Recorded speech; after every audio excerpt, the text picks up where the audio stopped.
part in the sermon that we are sharing collectively, I welcome you to hold your applause until the whole sermon has completed. All of our words fit together. Remarkably, actually, that only Anya saw all of them, but you'll see that they do. So, I've seen your strength. And for each of you, it manifests in such different ways. Some of you wield your strength with wit and with wisdom. Some with your two hands. Others by cupping the hands of others. Some by speaking your truth that resides so deeply within you that when it comes to your lips, it changes us all.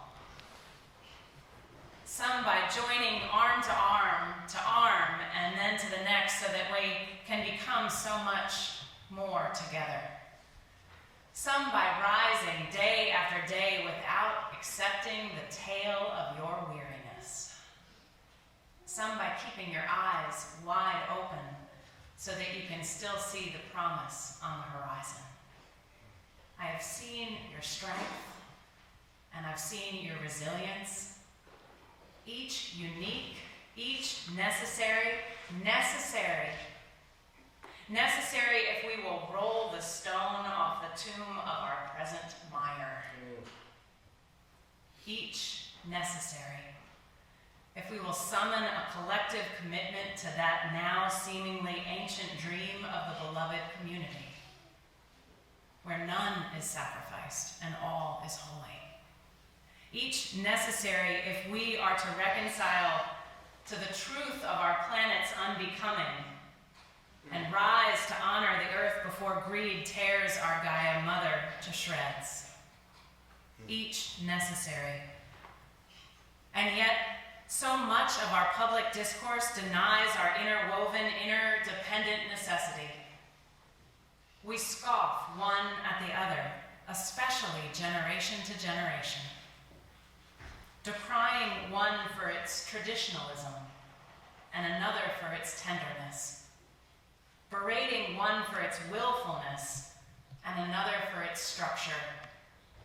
We are constantly losing faith one in another.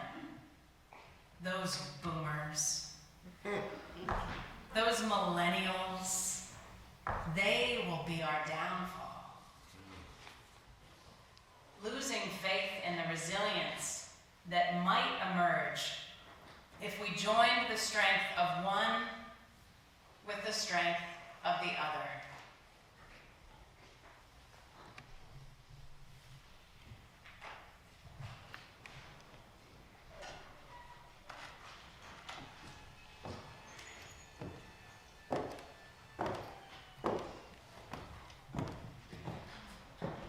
I think of resilience as a resource I turn to, not necessarily when I'm facing new challenges, but more often when I'm trying to recover from a challenge or loss that has left me reeling, struggling to find my balance and my sense of self. I really thought I'd used up a lifetime of resilience in a period in the early 90s when my marriage of 20-something years was beginning to implode. Much of my identity was tied up in that relationship. But I promised myself early on in the breakup that I wouldn't lose my sense of self or who I am and what I value in the pain and upheaval of the divorce. Slowly, I reconstructed my life. My work was going well. I had nearly completed an advanced degree. My teenage children were finding their own equilibrium. I had fallen in love with David. The world seemed like a positive place, except that I was sick with something that seemed ominous. One wintry January morning, I was diagnosed with multiple sclerosis. I was devastated. David and I had just bought a house and moved in together. Our wedding was just 2 months away. And it should have been a particularly joyous time, but instead, I was really sick. Charlie Ortman, our minister then, "But it's such a bad time." And he said, "What would be a good time?" Good question. As I thought about resilience over the last few weeks, I've come to believe that resilience has a spiritual basis. When you really need to be resilient, you have to call upon a deep part of your soul and a part of yourself that believes that the world is fundamentally a good and decent place and that you have a place in it. You may have to start over to find your place again and rebuild what you thought you'd already settled in your life. But somewhere deep in yourself, beyond the pain and fear and anguish you're facing, you'll find goodness and hope.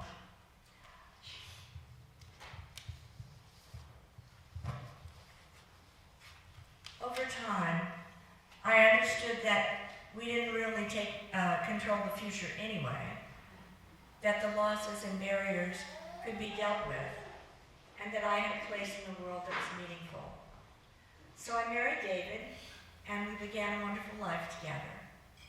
My children grew into remarkable adults, and my stepchildren are a wonderful gift in my life. I finished my doctorate and walked in commencement. I continued my work, and it became more important and more fulfilling over the next 16 years until I retired. Not that there haven't been setbacks and difficulties, and the daily chance to call on my resilience to figure out what the hell I'm doing to meet the next challenge. Not walking, not driving, not being able to turn your pages. But I'm grateful every day for the love and support of my husband, my children, all of them. From this UU community and from the community where I live. All of you, mostly, ignore the wheelchair and see me as a person of value. And I'm grateful for the resilience that lets me see that too.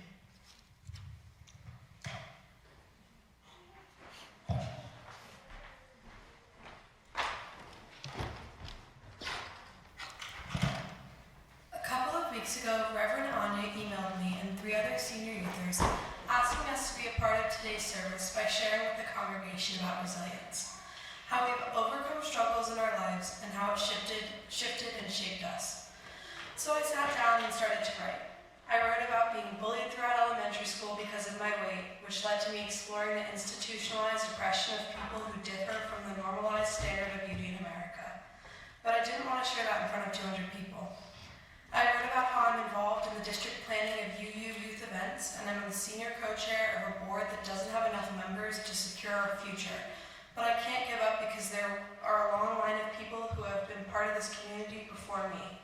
They gave up themselves so that I could be a part of the wider UU community, but that didn't feel authentic to me. I wanted to talk about an experience I had as a volunteer at MESH when I was 10, and how uncomfortable I felt when a classmate of mine was a guest. I couldn't process that there were people in my school that did not know where their next meal was coming from, and it scared me. But I felt too vulnerable to share that in front of an entire community. I'm a senior in high school, constantly having to answer questions on what school I'm going to next year when I really don't have a clue. I take 2 demanding courses at Montclair State University and work almost 15 hours a week while balancing friendships and traveling hours to see my best friend once a month. On top of all of that, I have 6 hours of homework for my American Government and Politics class due tomorrow. I wanted to take the easy way out and tell Reverend Anya that I was too overwhelmed to do this, or just not answer her email at all. I called my father complaining about how I have to do this, as I often do when I need help. And he reminded me that I tell him that I want the community to see that there are active and interested youth in this congregation. So here I am, being resilient. When I wrote this, I pushed through the desire to nap in my car before going to see my professor. I made writing this a priority. This might not have been what I was expected to write about, but it is the authentic me, the resilient me, doing something because I made a commitment and I love this community more than anything.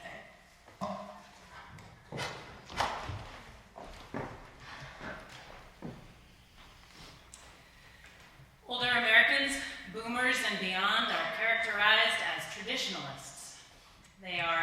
We hear more committed to their roles than other generations they are also known as good team players, making them excellent mentors and often the fabric that holds fraying congregations together.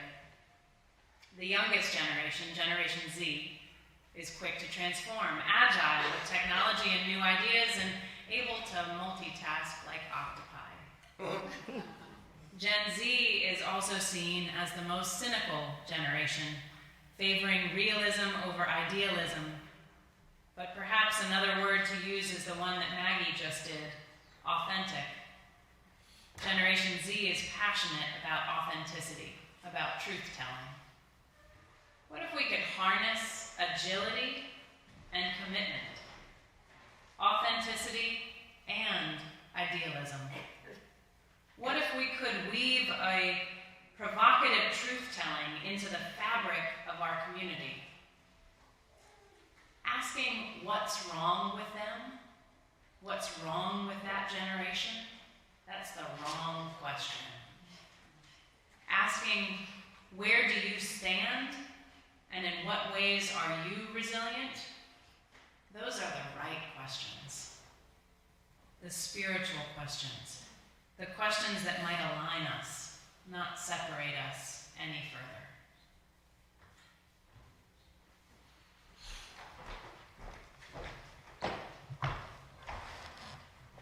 Resilience, the ability to withstand or recover quickly from difficult conditions. Resilience comes in many forms, big and small. I am resilient when I struggle with anxiety and depression. I was resilient when my phone kept breaking for 3 years. I am resilient every time I am in charge of a group that does not listen to me. I am resilient now during the college process when I have yet to receive an acceptance. Everyone in this room has been resilient. Living in this country is being resilient. I'm sure if we run around, we could tell our own stories. I'm sure every one of you has a story of resilience that would move someone to tears. But why, I ask you, should we have to be resilient in our lives? Why has living become synonymous with resilience? The world we live in was not created to live an easy, joyful life. We are being forced to fight and push through every day. The way we live our lives has been poisoned. We should not spend every day of our lives being resilient. We should be able to live our lives in a way where we are joyful, where we can play, where we can spend time with our loved ones without a looming deadline. Why are weekdays so hard to get through? Why is every day a struggle? We deserve more than daily resilience. Resilience is important, but should not be an everyday experience. We deserve better than what we have been given.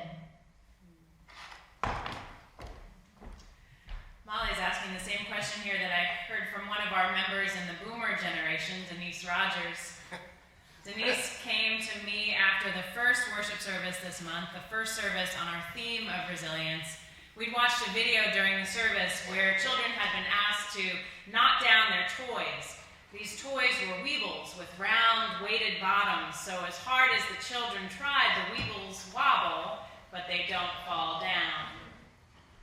Denise came to me afterwards and said, and Denise doesn't hold back on speaking her truth any more than Maggie does. So Denise said, okay, but for the next sermon, you need to teach us how to stop knocking one another down. We get it. We can be resilient, but what if we learned how to create a world where we didn't have to be? What if we taught the children how and why to stop knocking others down? And what if we taught the adults the same thing? Right? Right. So thank you, Denise, and thank you, Molly. And Maggie shouldn't have to be resilient just to be part of our community. And Molly shouldn't have to be resilient just to make it through a weekday. And Carolyn shouldn't have to be resilient to make her way on wheels. If we truly embodied an ethic of mutual recognition, support, and interdependence, resilience would be shared, something we did not do alone, but something we did together. And there's a huge difference between the two. Resilience would be the fabric of our community, not something that we had to carry on our own backs. What do you need? What do you need to feel held and whole? To let go of some of the weight that you are carrying? I invite you now to answer this question in a conversation with someone who is not the same generation as you. This might be tricky. You might get yourself in trouble by trying to find someone who's not in the same generation than you, but I want to invite you to try and do that and answer the question, what do you need to feel held and whole, to let go of some of the weight you are carrying?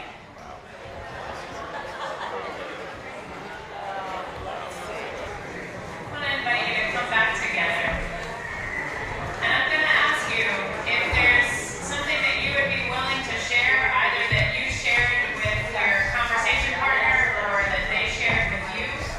I'm going to move my hand across the congregation and invite you to speak either a word or a phrase of what is needed so that you can let your burden down.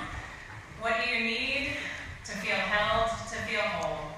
Please share a word or a phrase as we move through the congregation. Understood.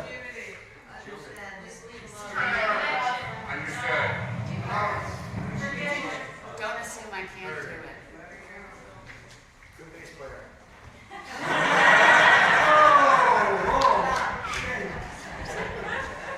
We have work to do here. Say that again, Tim. Be of service and do it with a sense of creativity, not obligation. Service and sense of creativity. Nice. Yes. Freedom to connect and willingness to connect. Freedom to connect and willingness to connect. Yes. Not be misunderstood. Not be misunderstood. All right. So we have work to do here. We have work to do here before this is a beloved multi-generational community. We have work to do before our shared journeys truly nurture us all. But we have taken steps along that journey today, as we do every day that we gather, generation to generation, supporting one another. May it be so, and amen.